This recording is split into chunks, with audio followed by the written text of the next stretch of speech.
तारीख रकम। जनूबी अफ्रीका ने वर्ल्ड टेस्ट चैंपियनशिप अपने नाम कर ली। प्रोटीज ने दिफाई चैंपियन ऑस्ट्रेलिया को 5 विकेटों से शिकस्त दे दी। जनूबी अफ्रीका ने 282 रन का हदफ 5 विकेटों पर हासिल कर लिया। एडम मार्करम ने 136 रन की यादगार इनिंग्स खेली। जनूबी अफ्रीका ने 27 साल बाद ICC इवेंट अपने नाम किया।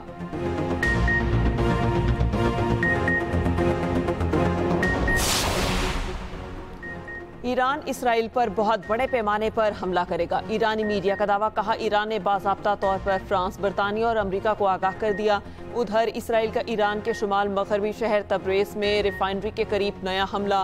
मुल्क के मगरबी इलाकों में 3 मकामात पर धमाके, मिसाइल हमले। ईरान की मज़ीद 2 फौजी कमांडरों की शहादत की तस्दीक।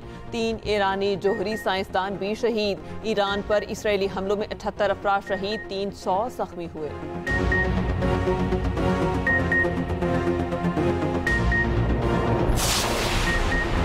जंग किसी मसले का हल नहीं। पाकिस्तान खित्ते में अमन चाहता है। मसला कश्मीर और दहशतगर्दी का कोई फौजी हल नहीं।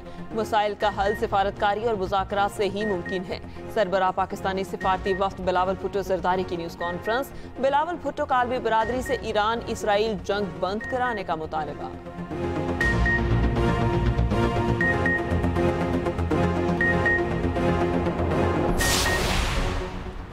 ईरानी सदर की ज़ेर सदारत इसराइल पर हमले के बाद सिक्योरिटी कौंसिल का हंगामी इजलास। खबर एजेंसी के मुताबिक इजलास में इसराइली जारहियत का मुमकिना जवाब देने के तरीकों पर गौर। इसराइल का बिन गोरियोन एयरपोर्ट ताहाल बंद।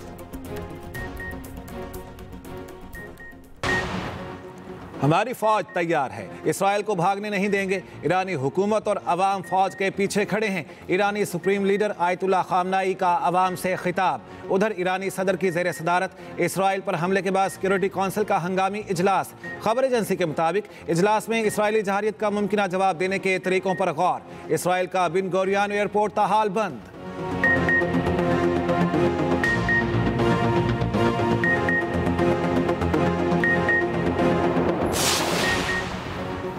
हमारी फौज मजीद कार्रवाई के लिए तैयार है। इसराइली आर्मी चीफ का कहना है, इसराइल के लिए ईरान तक रास्ता साफ हो गया। तेहरान में अहदाफ को निशाना बनाना शुरू करेंगे।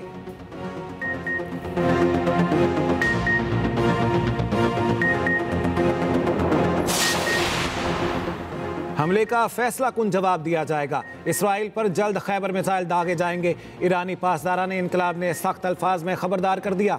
कहा, अब इसराइल का कोई इलाका महफूज नहीं रहेगा। उधर इराक की तरफ से इसराइल पर मिसाइल हमले। किसी गिरोह ने हमलों की जिम्मेदारी कबूल नहीं की।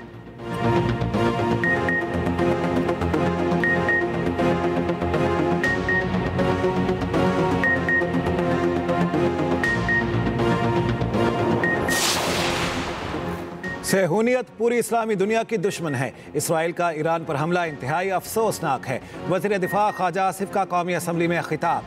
कहा, इसराइल के हाथ फ़लस्तीनियों के खून से रंगे हैं, उस हाथ को झटक देना चाहिए। मुस्लिम उम्मा मुत्तहिद ना हुई तो सब की बारी आएगी। कुछ मुस्लिम ममालिक के इसराइल से ताल्लुकात हैं, वो ताल्लुकात मुनक़ता कर दें। ख्वाजा आसिफ का OIC का इजलास बुलाने का भी मुतालिबा।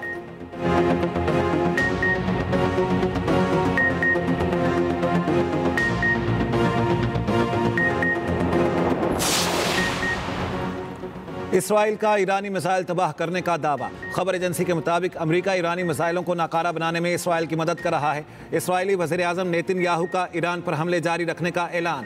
कहा, ईरान की मिसाइल तैयारी की सलाहियत को मुकम्मल तबाह कर देंगे। सलामती कौंसिल में ईरानी मंदूब आमिर सईद ने कहा, ईरान इसराइल की बिला इश्तियाल जारहियत का सख्ती से जवाब देगा।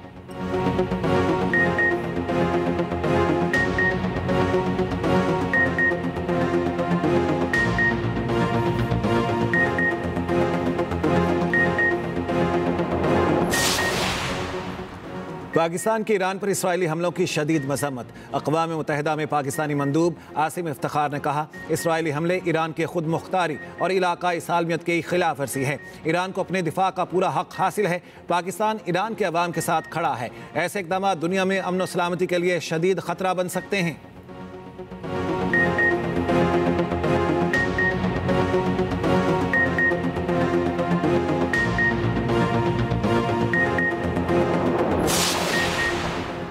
पोप लियो की इसराइल और ईरान से तहम्मुल से चलने की अपील। खबर एजेंसी के मुताबिक पोप लियो ने ईरान और इसराइल से अक्ल व दानी से काम लेने की अपील की। मजीद कहा, दुनिया को एटमी खतरे से महफूज बनाना तहम्मुल से ही मुमकिन है।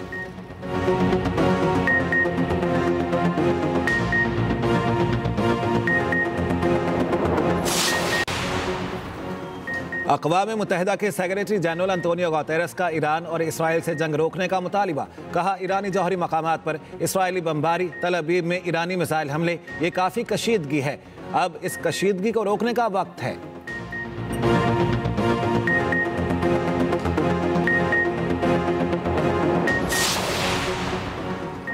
इसराइल ने ईरान में जारियत की है। ईरान पर इसराइली हमले की सख्त मजम्मत करते हैं। वज़ीर आला सिंध मुराद अली शाह की पोस्ट बजट प्रेस कॉन्फ्रेंस। कहा, बजट तकरीर के दौरान अपोजिशन ने हंगामा आराई की। बजट का कुल हजम 3,450 अरब रुपए है। इस साल 590 अरब रुपए तरक्याती स्कीम्स पर खर्च करेंगे। रिकॉर्ड 1460 स्कीमें रवा साल मुकम्मल होंगी।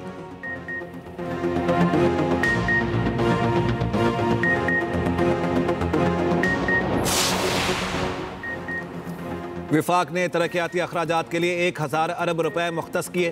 तरक्याती फंड्स में खैबर पख्तूनख्वा को नज़रअंदाज किया गया। मुशीर ख़जाना खैबर पख्तूनख्वा मुज़म्मिल असलम की पोस्ट बजट प्रेस कॉन्फ्रेंस। कहा, NFC शेयर के मुताबिक हमें 90 अरब रुपए कम मिले। सूबे में 419 स्कीम मुकम्मल की गई। हम इल्ज़ाम तराशी की सियासत से बाहर निकले।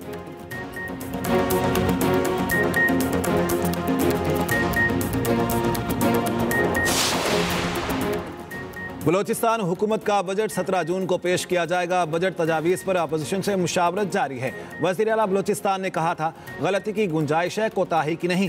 तर्जमान बलोचिस्तान हुकूमत शाहिद रिंद की कोयटा में गुफ्तगू। बजट में नौजवानों के लिए नए प्रोग्राम ला रहे हैं।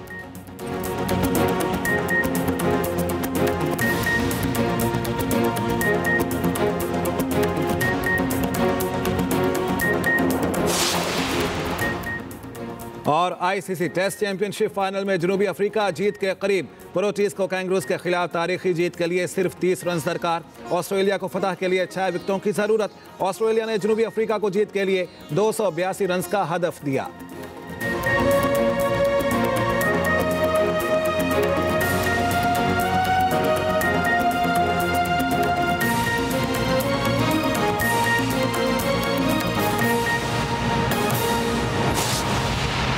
ईरान इसराइल जंग के बारे में आपको अपडेट करेंगे। ईरान इसराइल पर बहुत बड़े पैमाने पर हमले करेगा। ईरानी मीडिया के मुताबिक ईरान ने बाज़ाब्ता तौर पर फ्रांस, बरतानिया और अमेरिका को आगाह कर दिया है। ईरान इसराइल पर बहुत बड़े पैमाने पर हमले करेगा। बाज़ाब्ता तौर पर इस बात का ऐलान किया गया है और इस बात को बताया गया है ईरानी मीडिया की जानिब से। ईरानी मीडिया का इस बारे में ये बताना है, ईरान ने बाज़ाब्ता तौर पर फ्रांस, बरतानिया और अमेरिका को भी आगाह कर दिया है। आपको अपडेट करेंगे इस बारे में। ईरान इसराइल पर बहुत बड़े पैमाने पर हमले करेगा। आपको ये बता दें, ईरानी मीडिया ने ये इंदिया दिया है। आपको बताते हैं, आगे बढ़ते हुए भारत FATF में भी नाकाम। पाकिस्तान आलमी एतमाद के साथ कामयाब। भारतीय सिफारती वफ्द ने पाकिस्तान को FATF इजलास में एक बार फिर ग्रे लिस्ट में शामिल कराने की कोशिश की। खालिद महमूद हमारे साथ, उनसे बात कर लेते हैं। जी खालिद महमूद, बताइएगा इस बारे में। जी देखें जी, जब पहले भी पाकिस्तान को ग्रे लिस्ट में शामिल किया गया था तो इंडिया ने बेशुमार प्रोपेगेंडा इसके ऊपर किया था और पाकिस्तान को ग्रे लिस्ट में शामिल किया गया था। लेकिन जब पाकिस्तान को ग्रे लिस्ट से आज से 2 साल पहले निकाला गया तो इंडिया ने पूरी दुनिया में प्रोपेगेंडा किया था। और अब भी जो है FATF में भारत जो एक बार फिर उसको नाकामी का सामना करना पड़ा है कि भारत की जो सिफारती वफ्द है इसने भरपूर कोशिश की कि पाकिस्तान को FATF के इजलास में एक बार फिर ग्रे लिस्ट में शामिल कराया जाए। आज जो इजलास हुआ FATF, उसमें पाकिस्तान को ग्रे लिस्ट में रखने की बजाय रिपोर्टिंग पर रखने का फैसला किया गया और फैसले के बाद FATF भारत अपने मकासद हासिल करने में भी बुरी तरह नाकाम हुआ है। ये हमेशा से साजिश रही है भारत की। तो भारत ने कोशिश की है कि पाकिस्तान को FATF में शामिल किया जाए और वहां पे पाकिस्तान को एक दहशतगर्द मुल्क करार दिया जाए और पाकिस्तान के ऊपर पाबंदियां लगवाई जाए। ये सारा प्रोपेगेंडा जो है भारत का एक मतलब फिर नाकाम हुआ है और भारतीय वक्त जो इस वक्त बैरूनी मुल्क के दौरे पर है वो पाकिस्तान के खिलाफ जहर उगल रहा है और वहां पे FATF ने भी पाकिस्तान के खिलाफ साजिश करने की कोशिश की जो कि इस वक्त नाकाम हो चुकी है। जी ठीक है, बहुत शुक्रिया खालिद महमूद इस बारे में अपडेट करने के लिए आपका।